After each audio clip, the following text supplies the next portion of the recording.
Hi, I'm Ilan Finkelstein, I'm Pieter, VanIpere. and today we're going to talk about the CISO is dead, now what? Building quality DR, IR, and BCP exercises and simulations. Very quickly, as mentioned, I'm Ilan Finkelstein. I'm a principal security architect on the security development team at Own by Salesforce. I can be reached at elan.finkelstein@owndata.com. I'm also available on LinkedIn. I currently have a master's in cybersecurity from NYU, a bachelor's of science in computer science from John Jay, and I'm multiple times AWS certified and a member of ISC Squared. Hi, I'm Pieter VanIpere. As I mentioned, I am the Chief Information Security Officer Owned by Salesforce. I can be reached at peter.vanipere@owndata.com. You can also reach out to me on LinkedIn. I'm former Deputy CISO at Clear, Oxford, and Disney.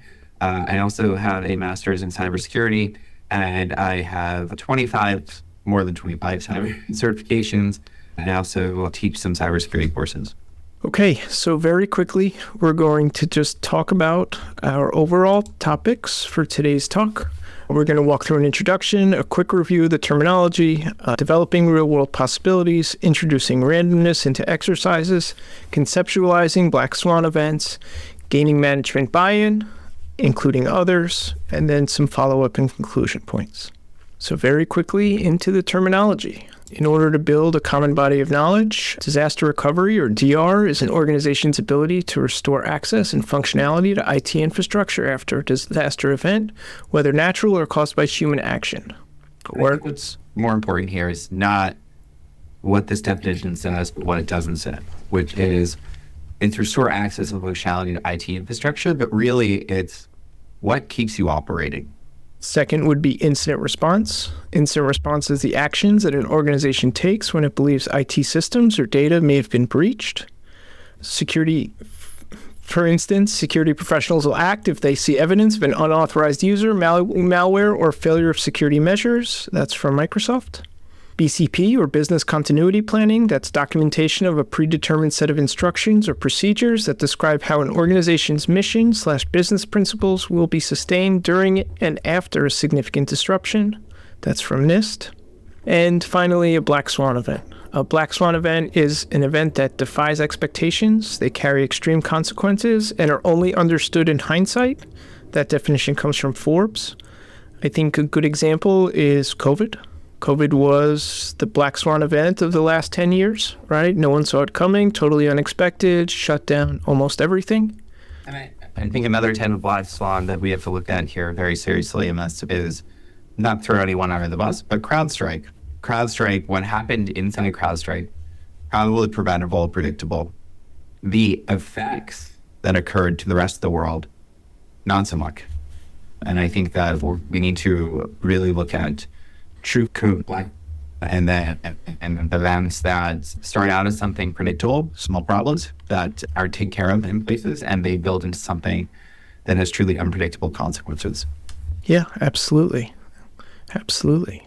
So, in developing exercises, we want to build quality simulations that rely on a whole bunch of different factors. Some of the ones that we want to talk about are clear purpose, well-defined, authentic, interesting, exciting, unpredictable, inclusive, and automated.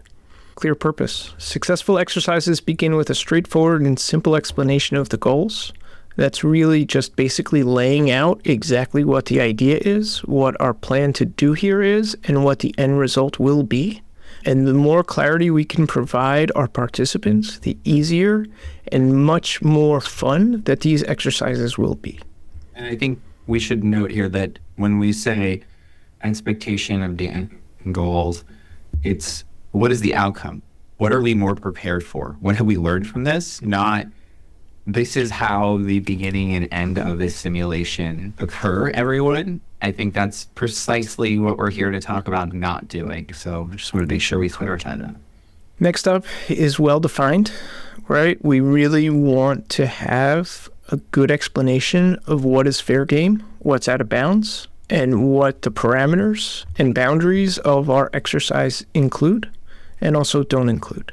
Generally speaking, don't include production. Don't include production. I'll just say it one more time. Don't include production. Next, we want to make sure that our exercises are authentic. So they need to be built on real-world possibilities and true potentialities for the organization. I would just add to that true possibilities, true potential, flexible in your thinking of that. Precisely to the point of what we'll talk about later in this talk, black swans are unpredictable. There is a reason that the U.S. military has planned for a zombie apocalypse. It's not because they think a zombie apocalypse is going to happen, but it's because it illuminates all the different problems that rear their heads when dealing with an issue like that. So I think be flexible in the thinking of what is included in your exercises. Better to be more prepared for things that might be somewhat unreal than not prepared for things that could be very real, a la COVID. Absolutely. Absolutely. Next thing we want to do is make our exercises interesting, right? We need to capture the audience, right? We need to make sure that our participants are invested in the game, and we need to do that by developing enough of a challenge, right, but still solvable, that folks are interested for long periods of time and don't give up in frustration, right? We don't want them slamming their hands down and saying, I'm done, but we also don't want them finishing in 35 minutes, right? And I also think that solvable, achievable, graspable is important. Always ends in success is not important. And as a matter of fact, not ending in success is often more important than being successful in all of these exercises. I think the next part we want to talk about is the unpredictability, right? Exercises need to have enough randomness of events and outcomes that keep the participants interested, but also on their toes. So there is no expected outcome, just to what Pieter was saying. We also want to make sure that our exercises and simulations are inclusive, right? We want to remove the typical cast of characters, right? Those who are constantly or regularly involved in incident response, disaster recovery, or BCP planning, right? We want to substitute in the folks who may have less experience, the people who potentially are the juniors on the team who have never been involved in incident response or BCP or DR, right? That's what's really going to both cross-functionality train our team, but also help to teach folks who haven't had a chance to lead an incident or an incident response how to do so effectively. They used to have a hard and fast rule. If you wrote the BCP or the DR plan, they're not in the exercise. And I think the final one is automation, right? So we want to use scripting and automation to develop scenarios that unfold without organizer interaction, right? You don't want to be leading one of these exercises and be stuck behind a keyboard, trying to manually trigger events, trying to generate some sort of lock that can be used for an alert creation or anything else, right? We want to be involved with the players themselves, and we want to leave all of the preparation to an automated. And I just want to be clear here. I didn't leave this talk thinking I need to go to write simulated triggers through an AWS environment to do what we're talking about. That'd be fantastic. And I've seen it done, and I've seen it done really well. Simply numbered and rolling dice or decisions that are made sufficiently would bring in enough randomness that is out of your control and also leaves you from disengaging with the exercises. Okay, so introducing randomness. When we develop these exercises, we want to make sure that we include a lacking or definite plan, right? To introduce randomness into our exercises, it serves really two purposes, right? We help to maintain the participant interest. It also makes our exercises really authentic, right? Because nothing that happens in a true BCP, DR, or IR situation is going to be predictable, right? Everything is going to go haywire. Everything might go out the window, and you need to be prepared for that. And I think when we introduce randomness, we can do it in a lot of different ways, including rolling dice, including picking envelopes, including simulated random number generators and options. I think also something interesting to do is treat it like it's a real disaster. Take shifts, make people step away to take food breaks, go to the bathroom, be a human, get tired. That's what's going to happen in a real world scenario. We're not all going to have a neat hour and a half break where we all get to have a nice conversation in the middle of a disaster. So treat it like a real disaster. I think the second part when it comes to introducing randomness is it helps to maintain interest, right? When we're able to limit distractions and develop something that is really engaging and really interesting to our participants, right? We can keep them involved, and we can also make sure that there's no predictability. We're able to remove any expected outcome and make the game very interesting and unpredictable. And I think it's important to dedicate the team to doing that and taking away distractions. And I think it's really important too that whoever is running the simulation doesn't know when the simulation's ending or how it's going to end. That is a disaster or a business continuity recovery, right? You don't know when it's going to be over. And I think that helps keep people engaged, because if you tell people, hey, we could be in this room, it could be an hour, it could be 8 hours, it could be 12 hours, we're all going to dedicate ourselves to really simulating this, you really start to understand what will occur in a disaster in your teams.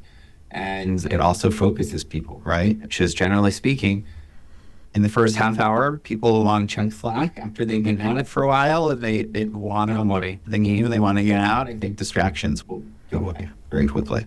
Very good point. Very good point, Pieter. And next up, we'll talk about some black swan events, right? So it's really hard to figure out the 1 in a million possibilities, right? If they were well known, they wouldn't be black swan events, right? I think a lot of what goes into this is the creativity and understanding of your actual environment and what would really derail it. I think that how do you simulate a black swan event? Like, how do you simulate the unknowable?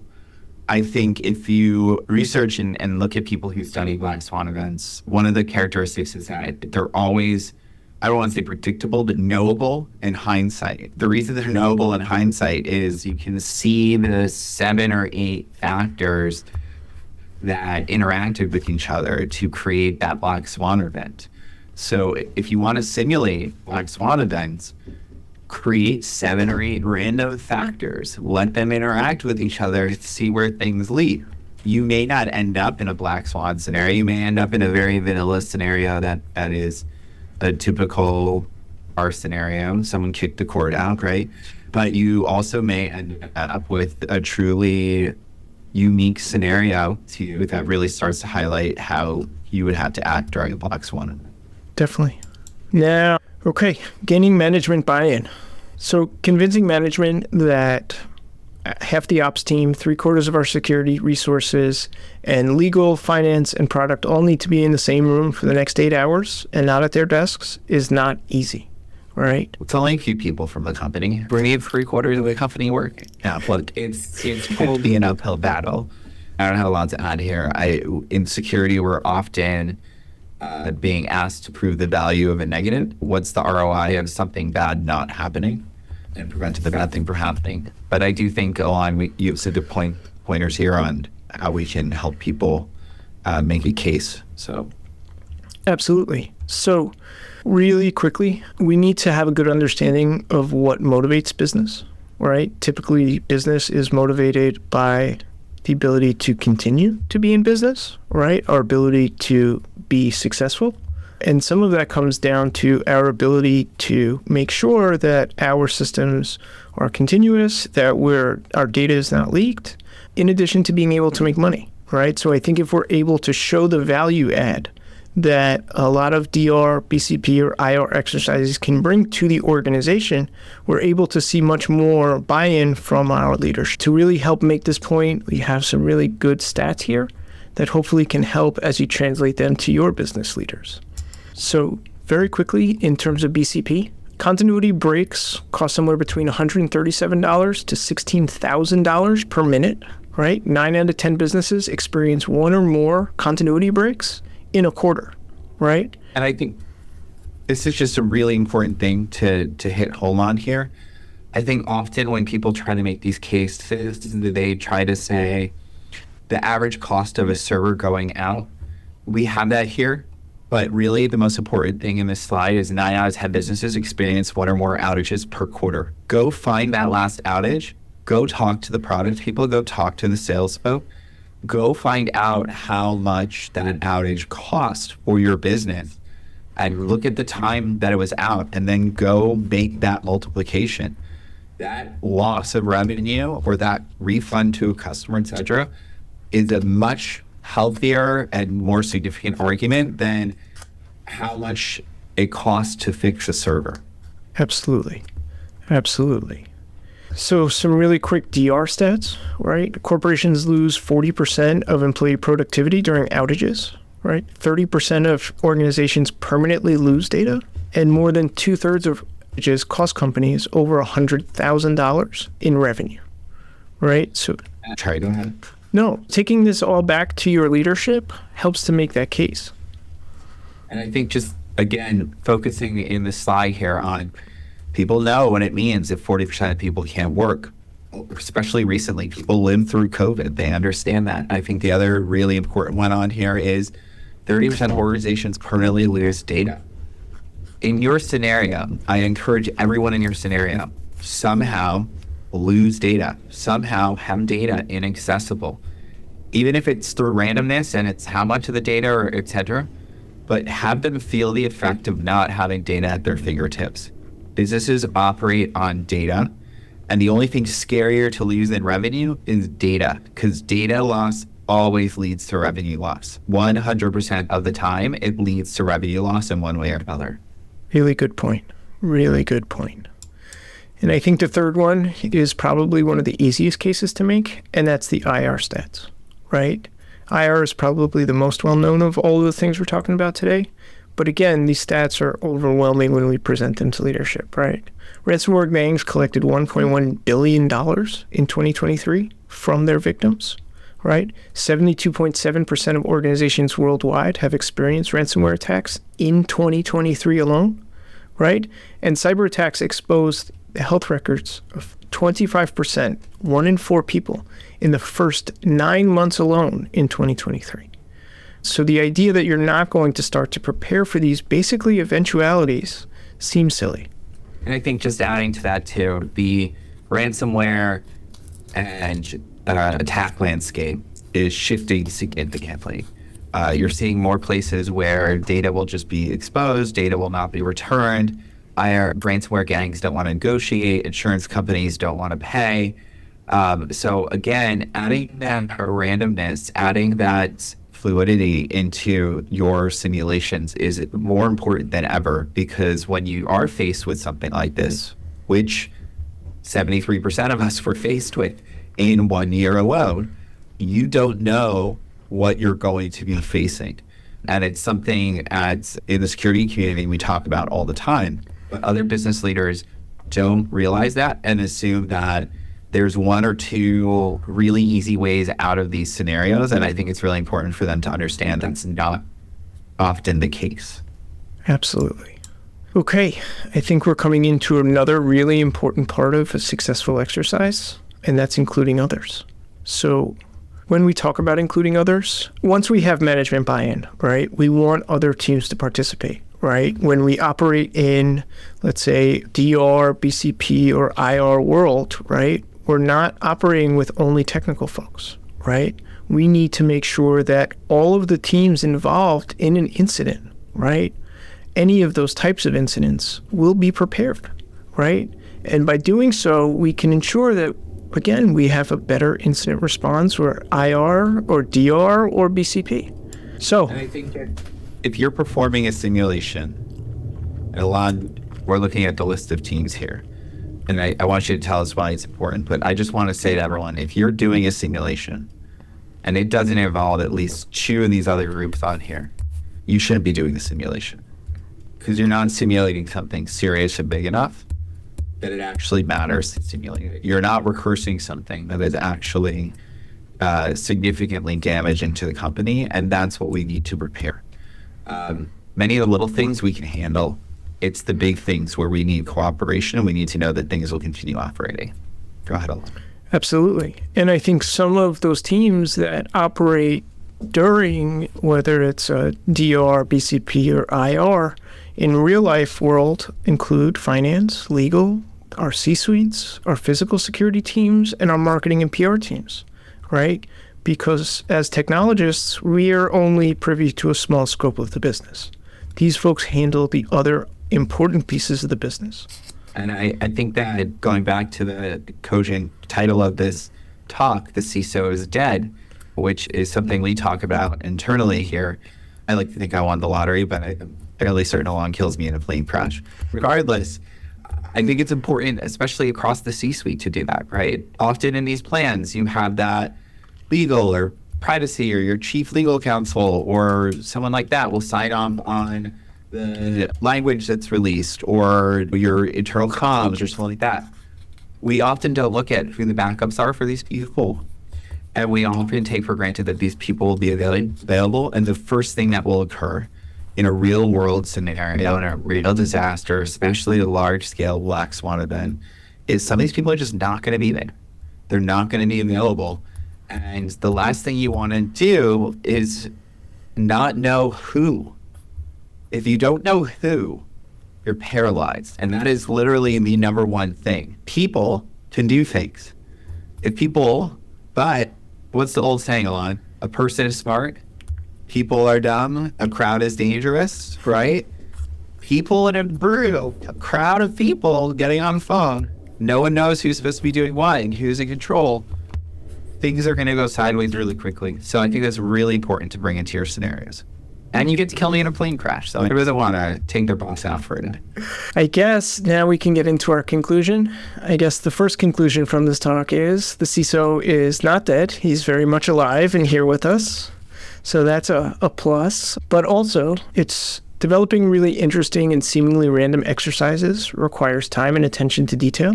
It requires management buy-in and also a level of authenticity while being anything but average, right? So like we talked about, you want to include some of those black swan type events. You want to make sure that you're not utilizing the same resources that are utilized every time a real incident occurs, right? We want to make sure that none of the incidents or simulations that we're developing fit into any of our established playbooks. And we want to make sure that we really keep things interesting for our participants. And inclusivity helps a lot with that. Just to take the temperature really quick here too, I would just say that if you run simulations once or twice a year and everyone walks away from that simulation feeling really good about themselves, you've done it wrong. Just hands down, you've done it wrong. I don't care if you do it twice a year, every year for the past 10 years. If you walk away feeling good, you're not doing it right. The whole point of doing these simulations is to be over-prepared. You should be losing. You should be noticing things that are wrong, and you should be walking away with kind of an ick in your gut that, oh, we account for this. If you're not doing that, and that's at least not happening, at least the C-suite level, you're not doing something right, and you need to reevaluate how you're handling your simulations. Absolutely. Absolutely. I guess the next piece to just follow up on once more is that when we're developing these exercises, including members of departments that are peripheral and not necessarily technologists, right, enhances our overall unity. It helps to prepare us for when we are on calls with these folks during real incidents or during real responses. And it also builds some sort of cohesion that exists going into the next real live disaster recovery event or business continuity event or real incident response. Ilan, can I ask you a question? Sure. If we kill a computer, does it complain? No. We talk about shooting computers like cattle, right? Yes. I'm fairly certain that computers are not what matters when something breaks. The customers matter. The clients matter. The workers matter. And I'm fairly certain that last time I checked, info security doesn't manage all those departments, right? No. You're not having a real disaster if only info security is involved in your simulation. Absolutely. Absolutely. And I guess the last couple of things is just to make sure that these exercises are fun and interesting, right? But also making sure that you have the organizational support and getting an executive sponsor, along with providing that sponsor and your management clarity about what the exercise entails and what they can help to do to ensure success, right? Like we talked about in the management buy-in, really makes a big difference. Because at the end of the day, we want to do this multiple times. We want to continue to practice, continue to build, continue to grow, and continue to improve. And the only way we can do that is by continuing to practice. And I think continuing to practice means that we need to take what we did wrong and evaluate it in a way that isn't repercussion-based, isn't consequence-based, but is instead improvement-based, and say, okay, next time we're going to do this better, and we're going to evaluate ourselves to make sure that we're going in the right direction. And I think that if we can show market improvement every time, you will gain that executive buy-in and that sponsorship, right? There is, at a certain level, everyone's job becomes basically catching you. That's what you do for a living. And what keeps you up at night is the inability to take a problem that's going to come along and solve it. Having the confidence in the fact that you can have an outright disaster come along and you will at least be given the time and opportunity to figure out how to solve them through your disaster recovery, through your business continuity, through your incident response, and know that it will work when the big one comes, and that you will not be SOL, pardon my French, is something that most executives, when they understand the value of that, will 110% support. Building out a program that does these simulations, and most importantly, building them out in a way that's random, and building them out in a way that one day they will be the C-suite officer who is dead, and volunteering to do that, to see how their team responds and reacts. So, Ilan, final words?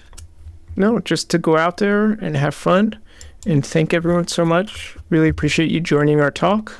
Pieter's not dead, so if anyone comes and knocks on my door, I didn't kill him. It was someone else. However, do know, if I do turn up dead, there is a gentleman you're watching right now who should we talk to first before anyone else. But seriously. Doing this talk with you a lot, and I think that this is something that is so overlooked in our arena. It's often a compliance checkbox, and yet it proves time and time again to be the most important thing that we do. And really appreciate you including AMS, even if you had threatened to kill me. So, thank you so much. And thank you guys for joining us. Thank you.